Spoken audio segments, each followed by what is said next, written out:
Hello, আসসালামু আলাইকুম সবাইকে। সবাই কেমন আছেন? আশা করি সবাই ভালো আছেন। It's me Rifat, welcome to next Solaris. কারণ এই ভিডিওটা আমরা ওইটাকে বলে কোলাবোরেশন করে তৈরি করতেছি। সো আজকের ভিডিও শুধুমাত্র একটা মাত্র ভিডিওতে আমরা আপনাদেরকে স্কলারশিপ রিলেটেড প্রত্যেকটা ঝামেলা বিষয় একদম ক্লিয়ার করে দিব। সো আমার পরিচয় দেই, আমি হচ্ছে মোহাম্মদ আজমল হোসেন রিফাত। আমি বগুড়া কলেজে 2025-এর এইচএসসি ব্যাচ 1 বছর গ্যাপ দিয়েছি আমার অ্যাপ্লিকেশনের জন্য। তারপরে হচ্ছে আমিও বাইরের দেশে পড়তে যাব আর এই বিষয়ে অনেক ঘাটাঘাটি করতেছি। সেই জায়গা থেকে আমি তোমাদের কিছু নলেজ শেয়ার করি। সো চলো ভিডিওতে যাওয়া যায়।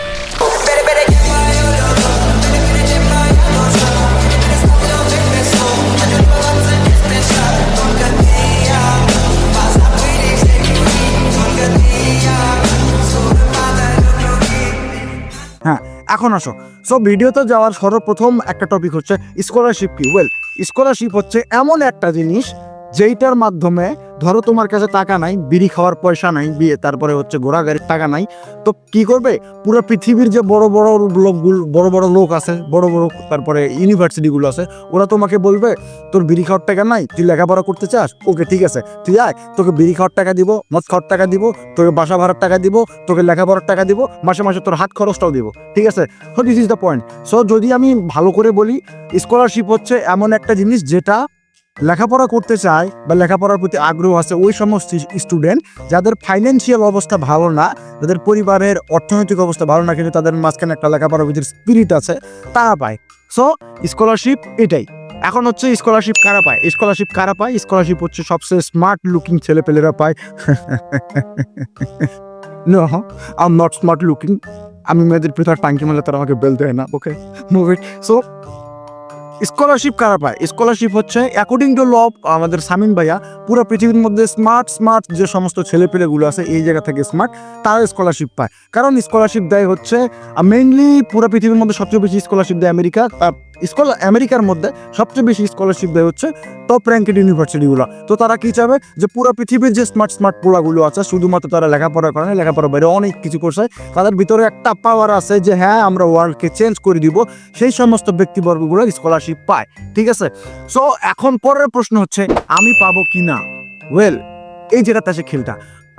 যদি আমরা থার্ড ওয়ার্ল্ড কান্ট্রি বলি বা সাউথ এশিয়ার কথা বলি, আমাদের দেশে we are basically middle class এবং লোয়ার মিডল ক্লাস। তো আমাদের ফ্যামিলির মানুষরা একটু উচ্চ স্বপ্ন দেখতে ভয় করে, এই জন্য তারা আর কি স্কলারশিপ বা বাইরের দেশে লেখাপড়ার প্রতি অতটা আগ্রহী না। বাট স্কলারশিপ কারা পায়?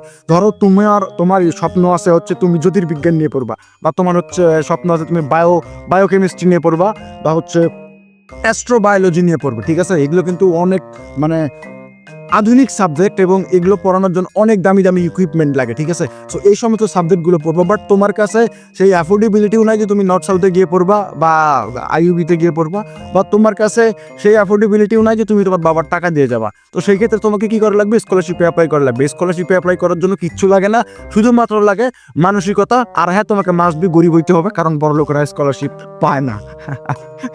This is the point. So এখন আসি, এতক্ষণ তো বুঝে দেওয়ার কথা, তাই না? এখন বুঝতেন না বুঝলে তো একটা থামানি বাড়ি, ঠিক আছে? সব পরে আসতেছে স্কলারশিপ পাইতে গেলে কি লাগে। বেসিক্যালি আমার ইউরোপ নিয়ে অতটা ঘাটাঘাটি নাই, বাট আমি জানি ইউরোপে কি লাগে। আমার ড্রিম হচ্ছে আমেরিকা, আমার ক্রাশ হচ্ছে ইউনিভার্সিটি, ঠিক আছে? সো আমি আমেরিকার পার্সপেক্টিভে বলি, আমেরিকাতে তোমার হচ্ছে এই স্কলারশিপে অ্যাপ্লাই করার জন্য কোন কোন জিনিসগুলো লাগে। সর্বপ্রথম হচ্ছে তোমার একাডেমিক রেজাল্ট, ঠিক আছে? একাডেমিক রেজাল্ট ফেল করলে চলবে না, ঠেলে ঠুলে পাস করলে চলবে না, একটা ভালো রেজাল্ট লাগবে, ঠিক আছে? একাডেমিক রেজাল্টের পর এসএটি লাগবে, ঠিক আছে? একাডেমিকে কি করছো? মেয়ের পিছনে ঘুরছো, প্রেম করে বেড়াইছো, ঠিক আছে? ভাইয়া আমার এসএসসিতে 3 পয়েন্ট, এইচএসসিতে 4 পয়েন্ট, ভাই আমি কি পাবো কিনা? পাবি। তারপর আসছে এসএটি মানে কি? Scholastic assessment test. এটার মাধ্যমে কি হয় যে ভাইয়া আমি হাই স্কুলের কলেজে ভণ্ডামি করে ঘুরে বেড়াইছি, ও লেভেলে আর এ লেভেলে আমি একদম মার্কা মারা ভণ্ড ছিলাম, এই জন্য আমি ভালো করে লেখাপড়া করতে পারি নাই। তখন আমেরিকা সরকার বলবে ওকে পেরো নাই, তুমি যারা অমুক করতেই পারো, বাট তুমি ঠিক আছে অ্যাসএটি পরীক্ষা দাও। অ্যাসএটি পরীক্ষা হচ্ছে একটা স্ট্যান্ডার্ডাইজ টেস্ট, এইরকম 4টা স্ট্যান্ডার্ডাইজ টেস্ট আছে, অ্যাসএটি, এসিটি, এপি আর আইবি। এটার মধ্যে আই থিঙ্ক সবচেয়ে ইজি হচ্ছে এসএটি। এটা 1600 মার্কের পরীক্ষা হয়। 1600 মার্কের পরীক্ষার মধ্যে অ্যাটলিস্ট 1300-র উপরে তুললে তুমি যে কোনো একটা ইউনিভার্সিটিতে চান্স পেয়ে যাবো, বাট এটা অপশনাল। এগুলো ইনডেপথের বিষয়, এগুলোতে আমরা পরে যাব। তাহলে কি গেল, একাডেমিক রেজাল্ট গেল, তারপর হচ্ছে এসএটি গেল। এবার আসতেছে can you speak English? Ya I no speak English থোড়া থোড়া। জানি ভুলভাল হয়ে গেছে, but ya you have to speak English, otherwise you can't get admitted any university including which is ওইটাকে কি বলে, যেটা আমেরিকাতে, যে সমস্ত ইউনিভার্সিটি আমেরিকাতে আছে, মানে দেশের বাইরে তুমি যে কোনো ইউনিভার্সিটিতে যাও, সেইগুলোতে তোমার হচ্ছে আইএলস, টোফেল, ডুওলিঙ্গো বা আরেকটা কি জানি বলে MOI, যেটাকে medium of instruction. Medium of instruction হচ্ছে তুমি যদি কোনো ইংলিশ মিডিয়াম স্কুল বা কলেজ থেকে যদি তোমার HSCটা পাস করে থাকো, ওইটার প্রমাণস্বরূপ তুমি যদি ওইটা ইউনিভার্সিটি জমা দাও, তাহলে তোমার আইএলস, টোফেল এগুলো করা লাগতেছে না। সো কি কি গেল আবার রিমাইন্ড করে দেই, তোমার একাডেমিক রেজাল্ট গেল, এসএটি গেল, তারপর English speaking proficiency test, IELTS, TOEFL, Duolingo etcetera, MOI, ঠিক আছে। তারপরের বিষয়টা আসতেছে কি এসওপি। এসওপি মানে কি, স্টেটমেন্ট অফ পারপাস। ওই যে তোমাকে বলছিলাম যারা ওয়ার্ল্ডকে চেঞ্জ করে দিতে পারবে, তাদেরকেই তারা স্কলারশিপ দিবে। এখন ওরা তোমাকে বলতেছে আচ্ছা ঠিক আছে, ধরো তুমি HSCতে পাইছো 3 পয়েন্ট, HSCতে 4 পয়েন্ট, মোটে তোমার কম্বাইন করেছে 7, 7.5, তারপর তোমার আইএলসে তুমি 7 পাইছো, এসএটিতে তোমার 1500 আসছে। এখন তোমাকে যে আমি স্কলারশিপ দিব, তুমি স্কলারশিপ পায় কি করবা? তুমি এই ইউনিভার্সিটিতে পড়তেছো, তাতে পরে তোমার লাভ কি? এসওপি হচ্ছে স্টেটমেন্ট অফ পারপাস। তুমি ওই ইউনিভার্সিটিতে গিয়ে ওই ইউনিভার্সিটিতে তুমি কি কি মানে ফলাইতে পারবা, ইজিলি স্পিকিং। তোমার ওই মানে লেখাপড়া দিয়ে দেশের কি উন্নতি হবে, সমাজে কি ইফেক্ট পড়বে, পুরো পৃথিবীতে তুমি কি কি চেঞ্জেস আনতে পারবা, তোমার পার্সোনাল লাইফে কি কি ইফেক্ট পড়বে, এই বিষয়গুলো সুন্দর করে যখন বোঝাইতে পারবা, তখন তোমার ওইটাকে বলবে এসওপি, স্টেটমেন্ট অফ পারপাস। তারপরে আসতেছে কয়টা বললাম আমি, 5 নাম্বার না 6 নাম্বার, যাই হোক পরেরটা হচ্ছে এসে। তেমন কিছুই না, এসে হচ্ছে তোমার গল্প।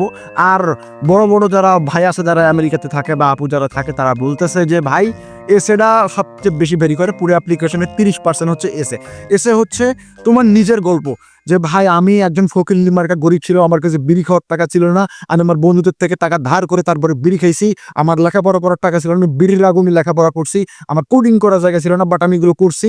সো আমার আসলে দরকার, যদি আমার এই চান্সটা পাই, আমার লাইফ অনেক বড় কিছু হবে। স্টেটমেন্ট অফ পারপাস আর SOP kind of same, but একটু ডিফারেন্স আছে, ঠিক আছে।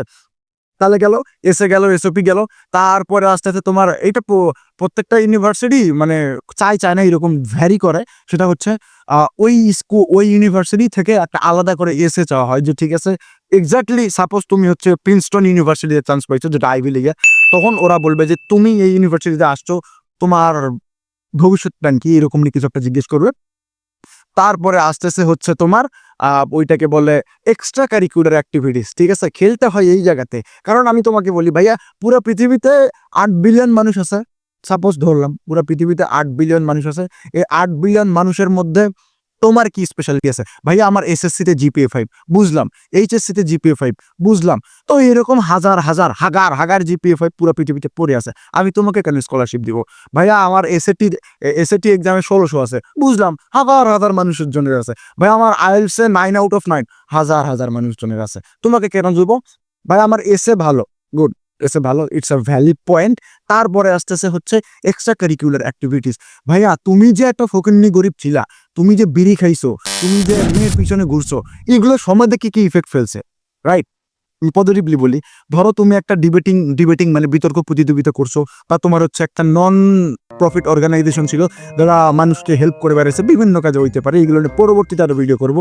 সো এই ধরনের কাজগুলো যখন তুমি তোমার এক্সট্রা কারিকুলার অ্যাক্টিভিটিতে শো করবা, সেই এক্সট্রা কারিকুলার অ্যাক্টিভিটিগুলো কি, যেমন বা অলিম্পিয়াড বলতে পারো, ডিবেটিং বলতে পারো, অনেক কিছু আছে।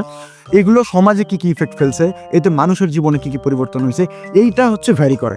সো পুরা বিষয়, পুরা একটা অল ওভার হলিস্টিক প্রোফাইল যেটাকে বলে, আমি অনেকবার ইমেইল করছি অনেক ইউনিভার্সিটি, তারা বলতেছে আমরা তোমার প্রোফাইলটাকে হলিস্টিকভাবে যাচাই করবো, তোমার শুধু ভালো স্টুডেন্টদের তোমার কাজ হবে না। তুমি 16 ঘন্টা পড়লে তোমাকে আমরা নিব না, তোমাকে 16 ঘন্টায় সব কাজ করতে হবে এবং তোমাকে প্রমাণ করতে হবে যে আমি এটা যোগ্য, ঠিক আছে। কারেন্টলি আমরা কি কি শিখলাম, কি কি জিনিস লাগে আরেকবার আমি করে দেই। Academic result, SAT, English proficiency test, SA, statement of purpose, আরটা হচ্ছে ওইটাকে বলে এসেনশিয়াল এসে যেটা হতে পারে, আমি এখন মনে করছি। তারপরে হচ্ছে এক্সট্রা কারিকুলার অ্যাক্টিভিটিস, এটা গেল। তারপরে আসতেছে সিএসএস প্রোফাইল। তুমি যে ফকির নিবা গরিব, তারপরে ফাসা নাকি যেন একটা আছে ইন্টারন্যাশনাল, ফাসা সম্ভবত। এই দুইটা হচ্ছে ইন্টারন্যাশনাল স্কলারশিপের আর অ্যাপ্লাই করার জন্য আর কি একটা পোর্টাল। কারণ তুমি মানে হুট করে চাইলে আর ইমেইল করলে যে আমার স্কলারশিপ লাগবে এই পারবে না। তোমার বাবার কত ইনকাম, তোমার ফ্যামিলির কত ইনকাম, এগুলোর উপর বেস করে তারা আর কি তোমাকে একটা স্কলারশিপ দিবে। সো তোমাকে একটা সিএসএস প্রোফাইল তৈরি করতে হবে, তারপরে তোমাকে অ্যাপ্লাই করতে হবে। সো লাস্টে আসতেছে মেন্টাল অ্যাসপেক্ট আর ফ্যামিলি টপ। কারণ ভাই আমি যে পরিবারে আছি, আমি স্টিল তাদেরকে বলতেছি আমি আমেরিকা পড়তে যাবো, দেড় লাখ তুই আমেরিকাতে পড়তে যাবি, this is the point. So পরিবার তোমাকে ওটাকে কি বলে, ছোট করে দেখতেই পারে, কারণ বামন হয়ে চাঁদে হাত তো সবাই দিতে পারে না, বাট যারা পারে they are going to be like very fucking crazy man into this world, like Elon Musk, you know. Ya so পরিবারকে মানানোটা সবচেয়ে বেশি টাফ। মানে যদি আমি আরও পয়েন্ট অফ ভিউ করে বলি, ছেলেদের ক্ষেত্রে অতটা টাফ হয় না, বাট বিশেষ করে মেয়েদের ক্ষেত্রে, যে ভাই তুই ব্যাচেলার পড়তে যাবি, তুই কেবল এইচএসসি দিল্লি ব্যাচেলার পড়তে বাইরের দেশে যাবি।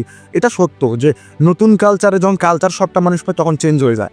আর আমরা বাঙালিরা ফকিন্নিরা যারা আর কি বাইরের দেশে যাই, আমরা আর কি শখ হয়ে যাই যে ভাই এত কিছু পোলাপান লিভিং টুগেদার করতেছে, পার্টি করে বেড়াইতেছে।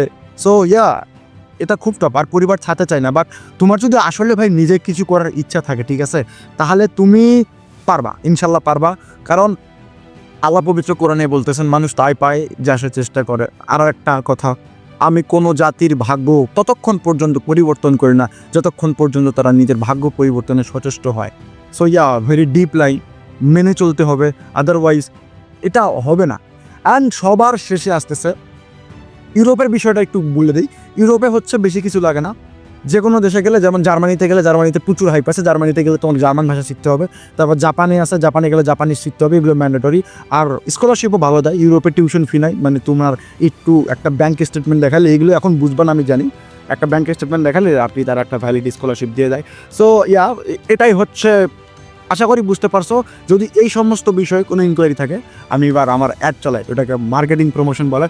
So I have a non-profit organization which is called Next Solaris, যেটা আমার মতো ফকিন্নি গরিব স্টুডেন্টকে ফ্রিতে কনসালটেন্সি দেয়। কনসালটেন্সি বলতে পরামর্শ দেয়। তুমি খারাপ ছাত্র, তোমার বাইরের দেশে পড়তে ইচ্ছা আছে, বা তুমি ডিপ্রেস, তোমার লাইফের কোনো টার্গেট নেই, তুমি ছ্যাক খাইছো, ম্যাক খাইছো, এগুলোর জন্য আমাদের ওইটাকে বলে একটা নন প্রফিট অর্গানাইজেশন খোলা হয়ে আছে, নেক্সট সোলারিস, যেটার ফেসবুক ফলোয়ার বর্তমানে নিয়ার বাই 50-এর আশেপাশে। সো তোমাকে খুব ভালো মতো দুইটা কাজ করতে হবে। আর আমাদের লিঙ্কে দেওয়া মানে ডেসক্রিপশনে দেওয়া লিঙ্কে ক্লিক করে ওইখানে যাইতে হবে, গিয়ে তোমাকে পেজটাকে ফলো করতে হবে। আর মনে যত ধরনের আউল কোশ্চেন আছে সব করতে হবে। এখন করো, ফলোয়ার কম, রেসপন্স পাবা। কারণ যেদিন ফলোয়ার বেশি হয়ে যাবে সেদিন রেসপন্স রিয়েলি পাবা না, ঠিক আছে। সেদিন হইতে পারে তাকে আমরা টাকা দিয়ে সেল করতে পারি। সো এটা আমার নন প্রফিট অর্গানাইজেশন। এখানে যদি কেউ ভলেন্টিয়ার হিসেবে যোগ দিতে চাও, যোগ দিতে পারো, you are welcome. So end of the day ভাই, লাইফটা যদি তুমি চাও চেঞ্জ করতে, ইটস পসিবল, বাট এর জন্য ডেডিকেশনটা দরকার, হার্ড ওয়ার্কটা দরকার। আর মানে সবচেয়ে মানে most of the very important কথা, ঠিক আছে, সেটা হচ্ছে নিজের কিছু করে দেখানোর ইচ্ছা, জিদ। এটা যার থাকে তাকে কেউ থামাইতে পারে না, এটা সত্য। হ্যাঁ, আমরা বাংলাদেশে আছি, আমাদের সোশিও ইকোনমি ভালো না, আমাদের জিডিপি ভালো না, আমাদের পরিবারের অবস্থা ভালো না, আমরা বিভিন্ন দিক থেকে আমরা চাপে আছি। বাট যখন আমরা চাপটা ওভারকাম করে একটা ভালো ইউনিভার্সিটি যাইতে পারবো, নিজের কেরিয়ার তাকে গড়তে পারবো, ঠিক আছে, তখন আমাদের গল্পের বইটাও না এত বড় হবে, কারণ আমাদের সেই তাপগুলো তখন তুলে ধরা হবে। So end of the day এগুলো কথা বলার ছিল। টিল দেন, টেক কেয়ার, আল্লাহ হাফেজ, দেখা হচ্ছে নেক্সট কোনো ভিডিওতে। আর হ্যাঁ, সাবস্ক্রাইব, ফলো টলো সব করে দিও, আর অবশ্যই নেক্সট সোলারিসে যোগাযোগ করিও, ঠিক আছে। আল্লাহ হাফেজ।